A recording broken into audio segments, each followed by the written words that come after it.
One evening, I sat at our table going through my daughter Katie's medical forms. Katie was preparing to start kindergarten, so she had a thorough checkup from the pediatrician. Meanwhile, my wife left her school forms spread out on the table. Glancing lazily at them, I noticed a letter that marked the end of my marriage. In the blood type column, it read A. I froze for about 10 seconds, utterly clueless. I then went to the cabinet and fetched 2 sheets of paper from our medical records. Everything matched my recollection perfectly. Last summer, both my wife and I donated blood to the Red Cross, receiving receipts indicating our blood type. Here they were on 2 sheets of paper. Mine was B, hers was O. So Katie couldn't possibly be my daughter. If my wife was her mother and I witnessed Marie giving birth, then someone with blood type A had to be the father. The kids were already asleep, and Marie was upstairs watching TV. I grabbed a beer from the fridge and sat in the backyard contemplating the state of my marriage. I'd say it was okay, pretty average, with its fair share of ups and downs. When we were dating and in the early stages of marriage, Marie and I were deeply in love. We were carnal all the time, sometimes passionately, even outside of the bedroom. We were always touching, holding hands, walking side by side, caressing each other as we passed by. Naturally, over time, that faded. Isn't that how it goes in most marriages? But now, faced with undeniable proof of her infidelity, everything I thought about our marriage was shaken. I pondered, what changed? Was it gradual or sudden? It felt like both. The decline in our closeness was gradual initially. However, about 6 years ago, a few months before Katie was conceived, things took a strange turn. Marie, typically warm and loving, started acting oddly. One evening, she came home from work very late, allowed me a brief tender kiss, then hurried to the shower and avoided me for the rest of the night. The next morning was just as chilly and distant. But that night, she was a different person entirely. She came home early, cooked a special dinner, tucked me into bed early, and made love to me with a fervor and passion I thought we'd lost. We cuddled happily before sleep, and Marie expressed her love for me. Several times that week, we shared passionate moments. Then, the coldness returned abruptly. She arrived late from work, didn't utter a word to me, and swiftly disappeared into the shower. For the next 2 months, I hardly recognized the woman I married. Marie was affectionate and distant, attentive and preoccupied, patient and irritable. I asked her numerous times if something was wrong, if there were issues between us or at work. Her only response was to express uncertainty to Bill, admitting that she might just be feeling a bit nervous and apologizing for it. When things eventually settled after about 3 months, it was far from the joyful beginning of our marriage. Marie became less moody, but she was rarely affectionate anymore, and her interest in closeness vanished. We made love no more than once a week, sometimes even less frequently, and only when I insisted firmly. Any gentle suggestion, like maybe we could be carnal tonight, was met with sharp rejection. I had to seriously address the long lapse since our last carnal moment. Marie would reluctantly engage in lovemaking afterward, making it evident she was merely obliging me. Is this dismal pattern common in all marriages? It was the only marriage I carnally knew, so I couldn't say. Naturally, I pondered what was happening, contemplating the possibility of infidelity. However, soon after, Marie became pregnant, and our shared excitement over our future baby and the joy of having our wonderful Katie overshadowed most of my concerns about our relationship. After Katie's birth, we were constantly exhausted, making Marie's disinterest in lovemaking more understandable, though still unsatisfactory to me. Then, when Katie turned 3, Marie became pregnant again, and we welcomed Brian just after Katie's 4th birthday. So Bill and Marie, once passionate lovers and spouses, transitioned into Bill and Marie, parents of 2 delightful, yet exhausting children. We both cherished our kids deeply. Despite my current realization of my profound unhappiness with our marriage and our nearly non-existent lovemaking life, I was oblivious to it at the time. If that was the case, then I concluded that all couples with young children experience this phase. With the startling revelation that my daughter wasn't biologically mine, the events of 6 years ago no longer seemed mysterious. Marie must have initiated an affair around that time. This explained her distant behavior and sudden rush to the shower. The subsequent passionate lovemaking and warmth could be attributed to guilt, or perhaps, if I were being generous, to her attempt to maintain the facade of a happy marriage while continuing the affair. As I sat in the yard, observing the night descend and the stars twinkle, my initial shock gave way to growing anger. Not only had my beloved wife betrayed me, but she had also deceived me into raising someone else's child, and perhaps more than one. If I were solely focused on punishing Marie at that moment, I would have stormed into the house, presented her with the evidence of blood types, coerced a confession, and cast her out onto the street. But it wasn't that simple. I cherished my children, regardless of their biological origins. If we were to divorce, Marie would likely gain sole custody once the truth about their parentage surfaced. I contemplated and asked myself, what do I truly desire? The answers became surprisingly clear. Firstly, I needed to uncover the truth about Marie's actions. Was it a fleeting affair? Was she unaware that Katie wasn't my biological child? Or did she know everything and carry on a clandestine relationship for years? Secondly, I was determined to raise my children as my own and shield them from the knowledge of my non-biological relationship to them. Once I delineated my objectives, devising a plan to achieve them seemed remarkably straightforward. I returned to the house and discreetly collected cotton swabs from each of the children's cheeks while they slept, labeling Katie's with a 2 and Brian's with a 3. Then I headed to the kitchen, swabbed my own cheek, and marked it with a 1. I had a friend who worked in a university chemistry lab, and I arranged for him to conduct DNA tests for me. This marked the initial step, the commencement of gathering crucial information. After receiving my initial response, I knew what to do next. A week later, my friend called me without knowing where the samples came from. I told him about meeting people with the same surname, leading to discussions about potential distant kinship. He then mentioned that Bill's 2 and 3 were siblings, but the first one wasn't related. This revelation indicated that they weren't cousins as previously assumed. I thanked him for the information and ended the call. Katie and Brian were siblings, sharing the same parents. Marie, on the other hand, had 2 children with an unknown partner. Did she have knowledge of this? She must have been aware of her relations with this individual, but was she cognizant of his paternity over our children? There was a straightforward means to ascertain the truth. Approaching Marie as she washed dishes in the kitchen, I brought up the topic without turning towards her. I began by telling her I had a question, and she encouraged me to continue. I explained the situation regarding my colleague's biologist friend needing DNA samples from relatives. I suggested that we obtain swabs from her, me, and each child, planning to handle the kids before bedtime and take care of ours later. I checked Marie's reaction closely as I spoke. In the middle of my explanation, she tensed, almost dropping a pan before composing herself. After I finished, there was a minute of silence before she turned to face me. Marie expressed her doubts about the idea, questioning how we could be certain about what the biologist would do with the samples, or if our privacy would be respected. Despite my attempts to argue, she firmly opposed the idea, insisting that she wasn't interested. She asked me to inform my colleague that we declined to participate. I replied softly, saying it was okay either way. Her reaction conveyed to me what I needed to know. My next step involved uncovering the truth about her affairs. Who, where, when, and perhaps why. Although uncertain, searching her home might yield clues. I required time for a thorough search. On Saturday, we planned to visit her parents. Minutes before departure, I pretended a work crisis, feigned a call, then explained the situation to Marie. She reluctantly agreed, departing with the children. Now, I had hours to comb through the house systematically. I deemed my usual haunts unnecessary to search, focusing instead on Marie's spaces. Skipping the kitchen, bookshelves, and living room, I ignored my own areas but meticulously combed through her closet and dresser. The discovery of hidden lingerie hinted at secrets. Only the children's rooms and the attic remained to explore. Concluding that the children's rooms were less promising, I ventured into the attic. Inside, I found assorted old furniture, a few lamps, and numerous boxes of items predating our marriage. Realizing the enormity of the task, I scrutinized the area. Notably, one of the 3 nearby boxes appeared less dusty and had been recently disturbed.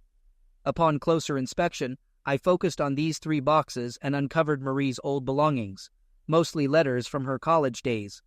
Among them were letters and keepsakes from myself, including sweet greeting cards. Buried at the bottom of one box, concealed beneath old papers, lay a thin stack of recent notes and 2 unmarked videotapes.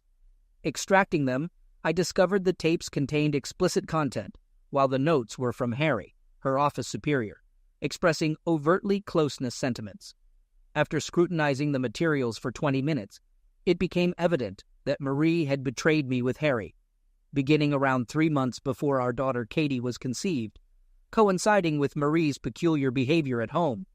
The notes revealed a dynamic characterized by Harry's dominance and Marie's compliance, devoid of affection. They dictated her attire for various occasions and detailed their carnal encounters during late work hours. Some even ridiculed me for unknowingly raising their children. It was apparent Harry had no intention of acknowledging their paternity. My anger intensified as I realized the extent of Marie's deception, knowing Harry was happily married to Caroline, unaware of his affair. Although Marie seemed to willingly participate, there was no indication of coercion. She appeared to relish her submissive role. They both appeared to know the paternity of Marie's children and seemed to enjoy their secret over me. These revelations confirmed Marie's deceit over the past 6 years, deliberately conceiving children from another man while masquerading as my devoted wife. Filled with rage, I resolved to seek revenge on both Marie and Harry. After a brief moment of contemplation, I brought the tapes to the VCR and watched footage of Harry and Marie engaging in carnal acts.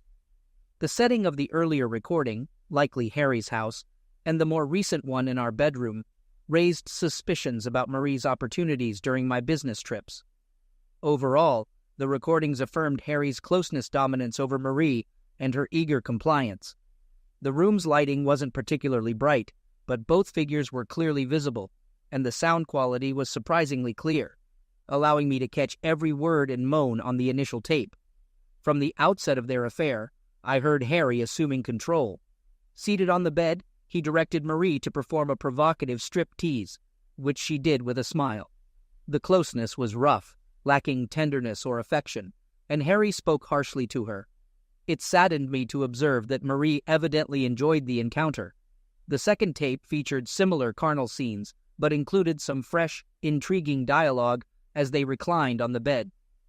Marie queried Harry about his indifference to me raising his children, to which he responded that I was a decent guy who loved children, and he didn't worry beyond that.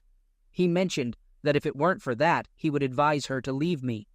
Marie retorted by questioning what I was good for besides changing diapers. She expressed to Harry that it wasn't fair. Marie defended me, highlighting my kindness and love, comparing them to Harry's treatment. She hinted at being drawn to Harry's roughness because it contrasted with my gentleness. Despite this, they proceeded with their encounter before Harry's departure. Upon completing both viewings, I pondered their arrogance, not only in creating such evidence, but also in foolishly leaving it along with Harry's notes where I could find them. My retaliation would be comprehensive, targeting both of them. I utilized a scanner to digitize each note onto my hard drive. Then, using software borrowed from work for a previous project, I converted each videotape into a digital file on my hard drive for future editing. Once finished, I stashed the records and tapes in the trunk of my car, concealing them under the spare tire. I then meticulously tidied up the attic, ensuring Marie remained oblivious to my presence. Over the following 2 weeks, I methodically executed my plans. It was much easier than I anticipated to feign normalcy with Marie, acting as if nothing unusual had occurred. It struck me that she had deceived me for 6 years, making it easier for me to reciprocate. Despite lacking any desire for her, I continued to act affectionately, even initiating closeness, albeit cautiously, to make it easier for her to refuse. I truly had no desire to touch her ever again. An important event loomed in Marie's life. She had been elected as the new president of the Key Society, a significant charity in our city, and was set to officially assume office at a luncheon where she would deliver a speech outlining the charity's plans for the upcoming year. Marie had served on the Key Society board for 3 years and felt greatly honored to be named president. Nervous about her presentation, she asked for my assistance in preparing the PowerPoint portion she intended to use. This presented me with a golden opportunity. For about a week, I collaborated with her every evening, allowing her to share her slides and other materials with me, organizing them into a cohesive presentation. She rehearsed this several times in the month leading up to her big day, and it always went smoothly. Concurrently, I prepared my own entirely different PowerPoint presentation, ready to replace hers. The night before the luncheon, I deleted Marie's file and substituted it with mine, adding a lock to prevent her from disabling it once the presentation began. All I needed to ensure was that Mary had extended an invitation to Harry and his wife for dinner. I casually inquired, and she confirmed they would attend on that significant evening. I shared Marie's excitement, though for different reasons. Arriving early, Marie, elegantly clad in a black evening gown, looked stunning. I assisted her in setting up the laptop, conducting a couple of tests to ensure smooth playback. We all relished a fine dinner and some initial speeches. Marie was then warmly introduced by the outgoing president, and she approached the podium with a blend of timidity and pride. As applause erupted, she commenced her speech and launched the PowerPoint presentation. Initially, it unfolded as expected, showcasing images of the society's key charitable endeavors and financial breakdowns. Then, as per my scheme, it abruptly shifted focus. A sequence of still photos followed, frames I extracted from 2 videos depicting a couple engaged in various carnal acts.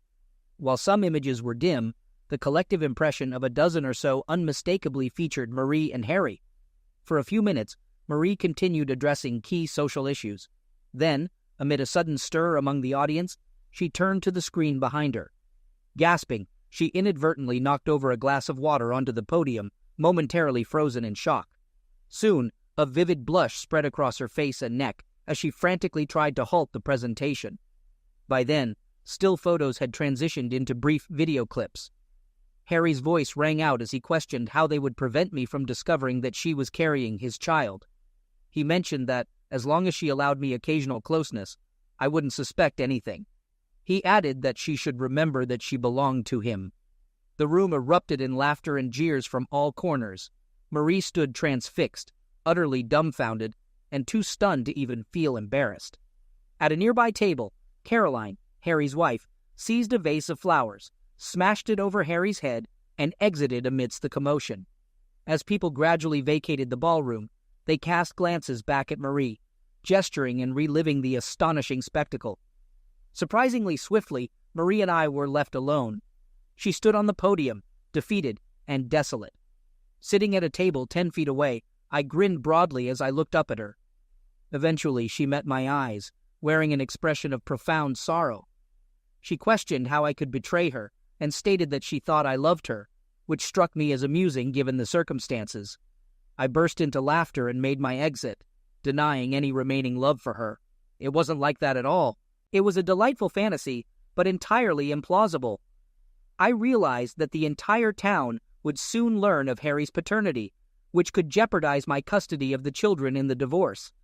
Additionally, they would resent being labeled as Marie's illegitimate offspring. I acknowledged that I should have been more subtle in my approach. Taking the initiative, I consulted a divorce attorney and collaborated with them multiple times to draft documents for future use.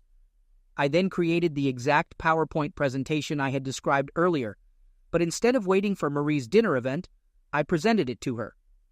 One evening, 4 weeks prior to the dinner, after putting the children to bed, I summoned Marie and asked her to review the draft of the PowerPoint I had prepared for her upcoming speech the next month. She snapped, questioning if it could wait because she was exhausted that day. Firmly, I asserted that it couldn't wait, reminding her that I needed to review what changes were necessary so I could make them in time. I mentioned that I did all of this for her in my spare time. I then ushered her into the office and seated her in front of the computer. Instructing her to hit the letter A when she was ready, I told her that the file would start on its own, inwardly smiling. I observed her closely. Initially, everything proceeded smoothly as she rehearsed her remarks on the first few slides of the society's presentation. Then she gasped, her face draining of color as she beheld still images of her and Harry engaged in closeness. Turning to me, mouth agape, she remained silent. I met her gaze impassively. Soon video clips surfaced, featuring conversations about his paternity of her children and her deception of me. As more scenes unfolded, Marie frantically attempted to halt the file, but I thwarted her efforts. Eventually, the screen went dark. This ordeal lasted about 2 minutes. Marie slumped in her chair, head bowed, unable to meet my gaze. After a moment, she finally spoke, lifting her head to look at me. In that instant, she seemed to age 20 years. "Bill, me? Oh, Bill, I'm so sorry," she sobbed. "I'm truly sorry. Can you ever forgive me?" "Forgive you?" I retorted coldly. "For what?" "Let's see. For having an affair with Harry Dorner, which apparently spanned our entire 6-year marriage. For bearing him 2 children while leading me to believe they were mine. For mocking me and disrespecting me behind my back. For denying me closeness at Harry's behest. Is that what you want forgiveness for?" Her sobs intensified. "Bill, I don't love him. You're the one I love. The one I've always loved." My anger simmered, restrained. I said nothing, but internally I thought, "No, Marie, that's nonsense. You love our lifestyle. You appreciate how I cater to your needs, care for the children, but you don't love me. No woman who loves her husband would behave so deceitfully." I reclined, allowing her tears to flow. I relished her distress, maintaining silence during the 20 minutes it took for her to cry. Eventually, she sniffled several times, wiped her face, and looked at me. "What will you do, Bill? Are you going to divorce me?" "No, Marie, I won't," I lied. "I care too much about Katie and Brian, even if they aren't biologically mine." I let the words linger before continuing. "But things will change drastically from now on. You can count on that. Let's begin immediately. Call that idiot Harry and tell him to be here in 15 minutes. She stared at me, horror evident on her face. "But I can't do that. He's at home with his wife and kids. He won't come." I grinned. "Say whatever you must, but get him here. Let him know if he doesn't show up within 15 minutes. His marriage will be over by tomorrow." She hesitated, perhaps unsettled by the coldness in my demeanor. Without uttering another word, she headed to the kitchen and dialed her lover. When Harry arrived, he wore the insincere smile I anticipated. Marie must have briefed him on the situation, for he appeared anxious and apprehensive. "Come into the office and take a seat, Harry. And you too, Marie. We have something to discuss," I directed. As we settled, I wasted no time. "Okay, Harry, here's the deal. You've been enjoying yourself with Marie for quite some time, making me out to be a fool. That ends now. Everything has changed, and it's time for you to face the consequences." He began to respond, but I silenced him. "Sit, watch, and listen." I scrolled through the PowerPoint presentation and relished his horrified reaction to its contents. When the presentation ended, a prolonged, unexpected silence ensued. Strangely, I found myself enjoying it more than they did. "Now you'll do exactly as I say without question, or your seemingly blissful marriage to Caroline will abruptly and publicly come to an end. Understand? Don't speak. Just nod," I instructed. He begrudgingly nodded, his expression seething with anger. "Good. Listen carefully and keep quiet. I have several documents for you to sign. I'll give them to you one by one. You may want your lawyer to review them, so I'm giving you 48 hours to return them signed. Otherwise, Caroline will be invited to view a brief video clip. The first document acknowledges that you are the biological father of Katie and Brian and commits you to pay child support until they turn 21, along with a lump sum for their college education. The amounts are specified here, $10,000 per child per year, plus $100,000 per child upon their first year of college. The funds will be placed in a trust fund, of which I am the sole trustee, with authority to utilize it for the children's needs," I explained. Harry erupted from his chair in fury. "Listen, Bill, this is utterly ridiculous. I have no intention—" I forcefully pushed him back into his seat. "Shut the hell up, Harry. You're wealthy and we both know it. This isn't your show anymore. It's mine and you have no choice. Now keep quiet until I give you permission to speak," I commanded. Across the room, I noticed Marie looking at me with a horrified expression. This was a side of her devoted husband she had never witnessed before. "The second document grants me permission to adopt the children. You and Marie will need to sign it. The third document entails your permanent renouncement of parental rights to Katie and Brian, pledging never to disclose your paternity to anyone. And lastly, a personal admission that you exploited my wife in the workplace, coercing her into an affair," I continued. "What?" Harry exploded once more. "That's a complete fabrication. She wanted it as much as I did." "Sit down, Harry," I commanded sternly. "Perhaps, but Marie will still file exploitation complaint against you. It's one of my conditions for not divorcing her." Do you understand, Marie? I asked, turning to her. She glanced fearfully between me and Harry, offering no response. Allow me to clarify, I said to both of them. I have no immediate plans to act on these documents. Consider them my insurance, Harry, in case you ever contemplate shirking your financial obligations to our children or suddenly decide to reveal their true parentage to others, I added, handing Marie the prepared exploitation complaint.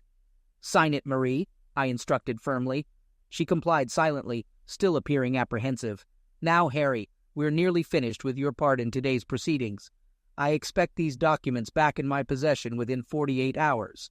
You can deliver them here, and should you entertain any misguided thoughts, such as damaging me, rest assured, copies of your incriminating correspondence with Marie are securely stored, ready to surface if necessary, I concluded, gazing at him disdainfully. Any questions? Taking Marie's hand, I guided her back to the office and seated her. I had never witnessed her in such a state before. She trembled with horror. It's all right, Marie. I would never damage you. There's no need to be afraid, I assured her. God, Bill, what's gotten into you? How could you do this to Harry? She exclaimed. I regarded her with some surprise. You truly don't understand, Marie. Don't you realize that what he did to you, to us, is malicious and unjust? She blushed. Yes, of course. It's plain. Well, you're so furious. It's as if you've lost your mind, she continued. I remained silent for a moment, unsure how to respond. Marie, I've assured you I won't divorce you. However, our marriage will undoubtedly change drastically. Do you comprehend? I queried. Yes, Bill. I'll do whatever it takes to make amends. But what have I done to you? She pleaded. All right, I acquiesced. Let's establish a couple of conditions. Within 2 weeks, you'll secure a new job. I won't permit you to continue seeing Harry daily at work. It should be evident, but you are to have no further personal interaction with Harry. No touching, kissing, lovemaking, phone calls, emails, nothing, I outlined. Furthermore, if our marriage endures, it will be on a wholly different foundation. I refuse to tolerate your bad temper, coldness, and indifference. I expect you to be a cheerful, kind, and affectionate wife each day. Through your actions, demonstrate your love and appreciation for marrying me, forsaking the wild, uninhibited desirability you shared exclusively with Harry. I anticipate seeing you in the seductive lingerie you've kept hidden in your drawer. I expect you to be eager and willing when it comes to closeness. If you truly love me, Marie, you have a lot of lost time to compensate for, I asserted.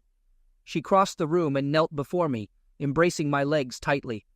I love you, Bill, more than words can express, and I'll prove it to you, she declared tearfully. I observed her pale, tear-streaked face and fearful eyes. Somewhere within me lingered traces of the love and devotion I once felt for this woman with whom I shared so much. However, they were overshadowed, rendered insignificant by my resentment towards her selfishness and hypocrisy. She deserves whatever consequences come her way, I thought. Softening my tone, I said, Listen, Marie, in 4 weeks, your significant social dinner will occur. Let's utilize this time to start anew, to potentially improve our marriage. If all goes well, the dinner will be an opportunity to celebrate the success of our renewed efforts. Agreed? She nodded, tightening her embrace. Yes, Bill. Thank you for giving me a chance. I'll be whatever you want me to be. Drawing her closer, she showered me with kisses, promising to make amends.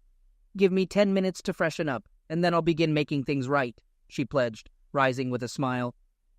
As she exited the room, I reclined in my chair, amused by Marie's efforts to please me. The next 4 weeks promised to be quite amusing. I was somewhat surprised she failed to notice what I refrained from doing. I refrained from discussing the affair's details or its origins. The entire evening must have been a profound shock for her, leaving no time for reflection. But truthfully, I didn't inquire because I simply didn't care. My relationship with Marie had concluded, though she remained unaware. Upon entering the bedroom a few minutes later, I found the bed neatly made, the lights dimmed, and Marie reclining on her side in a revealing red nightgown after attending to her grooming routine. She looked stunning, as beautiful as ever, yet noticeably nervous. I noticed a bottle of lubricant on the nightstand. In a seductive yet trembling voice, she asked where I was and beckoned me to come to her, extending her arms. I quickly disrobed and embraced her. Our kisses ignited passion. Her body exuded warmth, and she wriggled with anticipation. Whether playful or not, I relished the moment, setting aside my rage and disgust toward Marie to indulge in pleasure with her. Her allure and impatience were exhilarating, particularly after years of indifference. Surrendering to her lead, I lay back as she took charge. Afterward, she extinguished the light and nestled beside me under the blanket. She gently kissed my neck and bid me good night. As I drifted into contented sleep, I anticipated receiving similar attention over the next 4 weeks. I thoroughly enjoyed the subsequent weeks as Marie devoted herself to rebuilding our marriage. The next morning, she woke me with a cheerful smile and a loving kiss, offering pleasure before breakfast. I watched as she went beyond her usual routine to prepare the children for their day. That evening, she prepared an unusual meal from a cookbook, though the kids preferred their usual fare. Marie ensured they bathed and went to bed on time so we could enjoy our evening together.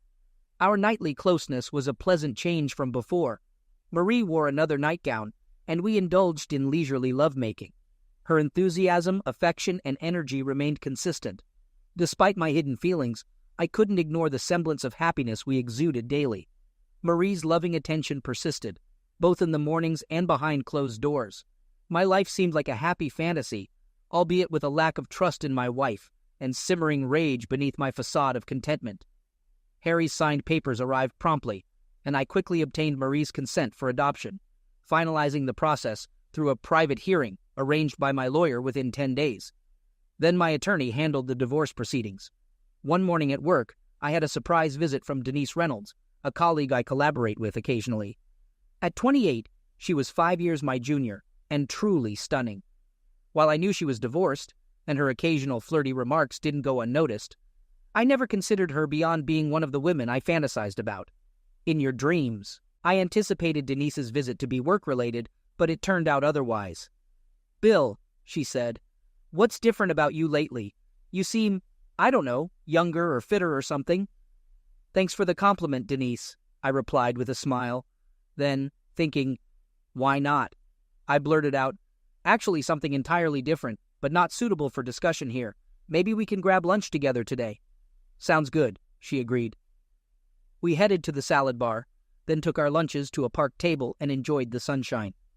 "The change you noticed in me is probably due to my failing marriage," I explained. She looked puzzled. "And that makes you look better? Please explain." I gave her a condensed version of the story. "A couple of weeks ago, I discovered my wife was having an affair with a coworker. It's been going on for a while. I confronted him to leave her alone, and since then, she's been bending over backwards to make it up to me. Here's a secret, Denise. Marie thinks she can win me back, but I've already decided I'll be leaving her in a few weeks. I can't stay with someone who betrayed me. In the meantime, she's treating me like a king, both in and out of the bedroom. That's the change you noticed today," I concluded, and she appraised me with a look. "I'm impressed you're handling it so well," she said. "When I found out my ex was cheating, I nearly fell apart. It took me months to get back on track." "I'm sorry," I offered. "I didn't know you went through that. But I've taken control of my situation now. It'll unfold the way I want, not someone else's way. That's making me feel a lot better." Taking another chance, I added, "One nice thing about my situation is that even though I'm not officially single yet, I know I will be soon. So, I don't have to hold back from expressing my admiration for the lovely lady sitting with me in the park today," I said, smiling at her. She blushed slightly, glanced away, then back at me. "Geez, Bill, you've put me in an awkward spot. I didn't think it was so straightforward," she said. "Sorry, Denise, but you're so beautiful and fun. I've been attracted to you since we met. It's just that until now, it was off limits to talk about it. Any chance you'll join me for dinner on Saturday? I know a charming Italian place with a river view." She looked at me seriously. "Bill, I like you too, and it's always been easy with you. Can I trust you? Is your marriage truly over? Or is this just some ploy to get into my pants? Excuse my skepticism, but I've seen this scenario before. Denise, I've always been honest with you, and as you know, I've never pushed you before. I'm ending things with Marie in about 2 weeks and filing for divorce the same day. There's no going back. But I understand if you want to distance yourself. I'll just be a little disappointed." She smiled. "No, Bill. Now that you've made the offer, I'm ready to accept it before you change your mind." She gazed at me intently, and after a moment's hesitation, I leaned in and we shared a light, tender kiss. It wasn't fiery or passionate, but it felt like a beautiful promise. As we parted, I couldn't help but smile, feeling like a joyful child. When I informed my wife about my Saturday night date, it brought out a cruel side in me. I bluntly stated that I would be going out with another woman and expected her to stay home with the kids. Marie was taken aback and on the verge of tears. "Bill," she protested, "but I've been trying so hard. Please think of something to salvage our marriage. How can you see someone else?" "It's quite simple, Marie. Not only did you see someone else, but you also engaged in a 6-year-long affair behind my back. While you've been making an effort lately, and I'm feeling better, it doesn't mean you automatically deserve my unwavering devotion. It's clear that I'll need to seek enjoyment elsewhere for quite some time before we're on equal footing." Her tears began to flow. "Will you sleep with her?" "No, but I could. And that's what you need to comprehend. If it hurts you to think about, well, that's a taste of how you made me feel." With that, I exited the room, ending the conversation. My initial outings with Denise were delightful, yet cautious. We proceeded slowly. Perhaps both of us sensed there was more than just physical attraction between us. We conversed, laughed, commiserated about colleagues, exchanged childhood stories, and simply got to know each other. It felt effortless and natural, at times reminiscent of my early days with Marie. The thought saddened me, but I pushed it aside.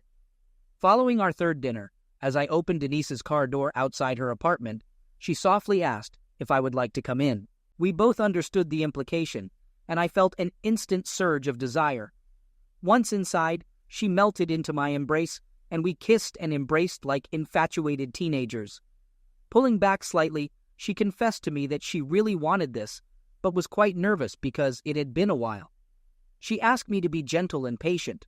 I assured her with a smile, lifting her gently, and asked her which way to her bedroom. Later, I reflected that lovemaking with Denise was incredible but noticeably different from recent encounters with Marie. She started out a bit timid, allowing me to explore and caress her body. Yet, she was so stunning that every moment with her was pure pleasure. Our first carnal encounter was tender, affectionate, and far more loving than the passionate encounters I'd had with Marie. It felt like two people caring for each other, bringing each other happiness. Afterward, Denise kissed me repeatedly and asked if I could stay the night. I gladly agreed, and we fell asleep in each other's arms. The following morning, she seemed a bit bashful again, and while we didn't make love, we bid farewell with genuine tenderness, sharing several tender kisses. With just a few days remaining until my planned wedding night with Marie, I kept my intentions hidden from Denise, but mentioned that my divorce would soon be finalized. When I returned home around 9:30 on Saturday morning, I found Marie quietly weeping at the kitchen table, clearly aware of how I'd spent the previous night. Feigning sympathy more than I genuinely felt, I embraced her tenderly. "I'm sorry, Marie. I understand how you must feel," I murmured. "Oh, Bill, this is just awful. The mere thought of you with another woman tears me apart. I've been so selfish all these years. How could I have been so oblivious to your feelings?" Looking at me with gratitude, she whispered, "Thank you. Thank you for giving me another chance." Marie's significant night, much like mine, was rapidly approaching. To some extent, I almost lamented it. The past 4 weeks with Marie, marked by very satisfying closeness, were enjoyable, and I'll miss them. However, nothing she did even began to diminish my resentment and anger. Her utter betrayal far surpassed any attempts at reconciliation. When I examined my heart, there was only a tiny bit of love for her and a minuscule drop of sympathy for what awaited her.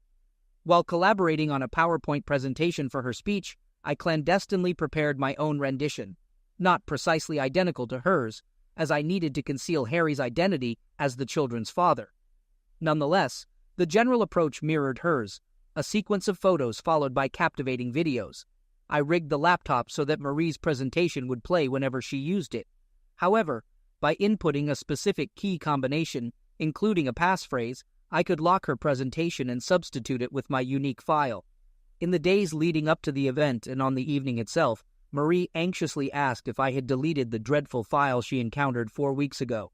Each time, with a loving smile, I reassured her it was gone and demonstrated that her presentation was intact on the laptop.